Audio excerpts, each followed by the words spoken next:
শেখ হাসিনার আমলে একটা বিজ্ঞাপন দেখেছিলেন জঙ্গি শনাক্তকরণের আলামত। আপনাদের মনে আছে কিনা ওই লাল ব্যাকগ্রাউন্ডের কিছু কিছু মানে কয়েকটা পয়েন্ট লেখা ছিল যে জঙ্গি কিভাবে চেনা যায়।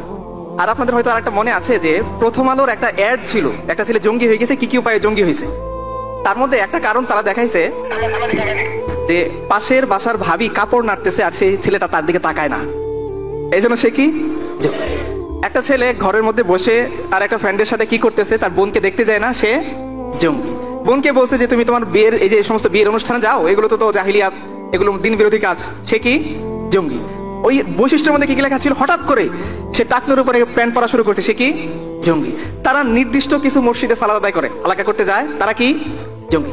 আপনারা জানেন এগুলো, আমি জাস্ট একটু স্মরণ করে দিলাম আপনাদেরকে যে একজন সত্যিকার অর্থে কেউ যদি দিন পালন করতে চায়, যে হঠাৎ করে সে জাহিলিয়াতের মধ্যে ছিল, আল্লাহ সুবহানাহু ওয়া তাআলা তাকে হিদায়াত দিয়েছেন, হঠাৎ করে সে বুঝতে পারছে যে আল্লাহ তাআলা হক, দিন ইসলাম হক। একটা সময় তার পাপাচারী জীবন ছিল, হুট করে তার এই যে চেঞ্জ, যেটা হয়তো ম্যাক্সিমাম আমরা এখানে যারা আছি সবার ক্ষেত্রে একই অবস্থা, যে আল্লাহ সুবহানাহু ওয়া তাআলা জীবনের কোনো একটা পর্যায়ে গিয়ে আল্লাহ তাআলা তাকে চেনার আমাদের তৌফিক দিয়েছেন নিজ অনুগ্রহে।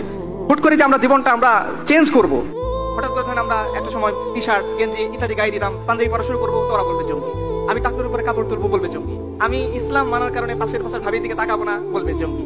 আমি আমার বোনকে বলতে পারবো না যে তুমি অশ্লীল অনুষ্ঠানে যেও না, তো আমি জঙ্গি। আমি ঘরে দরজা বন্ধ করে তাহাজ্জুদ পড়তে পারবো না, আমি জঙ্গি। কিন্তু আমি কিন্তু দরজা বন্ধ করে মাস্টারবেশন করলে আমি ভালো, তাই না? আমি যদি পাশের বাসার ভাবির সাথে পরকীয়া করি প্রথম আলোর দৃষ্টি অনুসারে কি আমি ভালো। আমি যদি আমার বাবা মার মুখের উপরে কথা বলি প্রথম আলোর দৃষ্টি অনুসারে কি আমি ভালো, জঙ্গিবাদী না। আমি যদি ইসকনের সদস্য হই, দেশ বিরোধী চক্রান্ত করি, তারপরও আমি জঙ্গি না, ভালো, উগ্রবাদী না, ভালো। কেন?